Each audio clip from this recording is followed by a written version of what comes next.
অনেক দিন পরে রাঙামাটির হাটহাজারীর রাস্তায় ঢুকলাম। রাস্তাটা অনেক সুন্দর, এখনও আরও অনেক সুন্দর হয়েছে আগের থেকে, খুবই সুন্দর।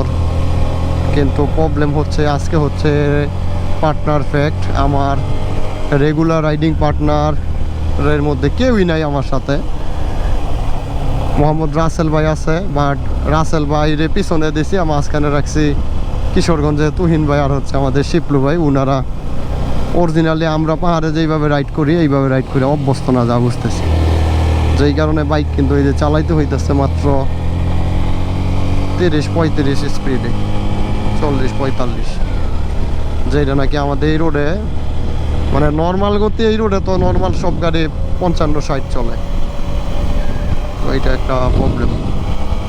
দেখা যাক, তাও ইনশাল্লাহ তাড়াহুড়া করে লাভ নয়। আজকে যেহেতু আমরা ট্যুর প্ল্যানটাই ক্যান্সেল করে দিয়েছি, আমাদের ট্যুরের যে প্ল্যান ছিল ওই প্ল্যানেই আমরা নাই, চেঞ্জ করে ফেলছি প্ল্যানটা।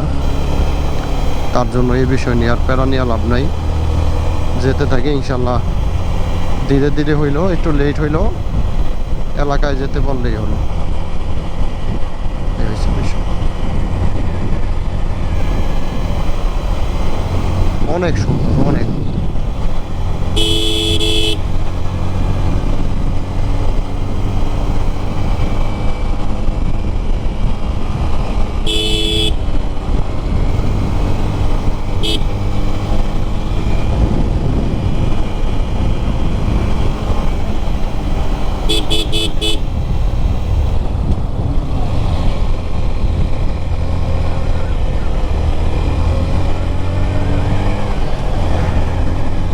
ওনাদেরকে পিছনে দেখা যায় না, একটু স্পিড বাড়াইছে আর দেখা যায় না, তো এই অবস্থা।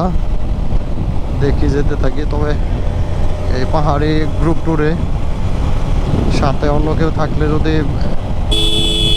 রাইডে তাল না মিলাতে পারে তাহলে খুব প্যারা হয়ে যায়, তো সমস্যা নাই, যেতে থাকি। আমি আবার যেহেতু এবার পিলিয়ন সহ মৃদুল আছে পিছনে, আমার ফেজার বাইক, রাইডটারে উপভোগ করতে হবে, এটাই হচ্ছে সবচেয়ে বড় কথা।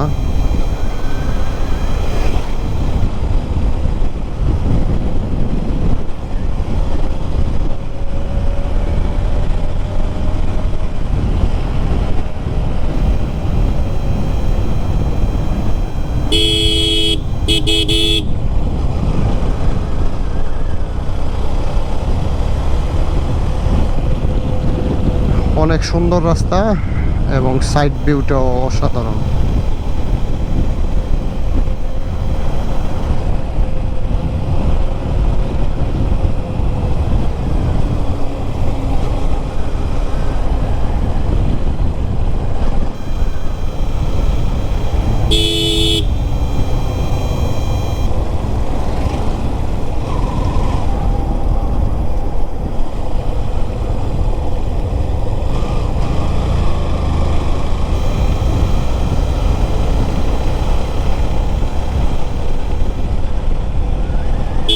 আমার একটু হাতে প্রবলেম হয়েছে, তার জন্য হ্যান্ড গ্লোভস খুলে রাখছি। যে কোনো কারণে ট্যুরে আসার আগের দিন একটা এসএফ বাইক চালাইছিলাম, তার জন্য ডান হাতের কোনো আঙুলে একটু চাপ লাগছে। তো ওইটা গতকালকে প্রবলেম হয় নাই, আজকেও দুপুর পর্যন্ত সমস্যা নেই, কিন্তু দুপুরের পরে খাওয়া দাওয়ার পরে দেখতেছে একটু ফুলে যাচ্ছে এই লাইগা। তার জন্য একটু গ্লাভসটা সারা চিন্তা করলাম একটু রাইড করে দেখি কি হয়। এখন একটু ভালো লাগতেছে, দেখি আবার কিছুক্ষণ পরে। ওকে, যেতে থাকি।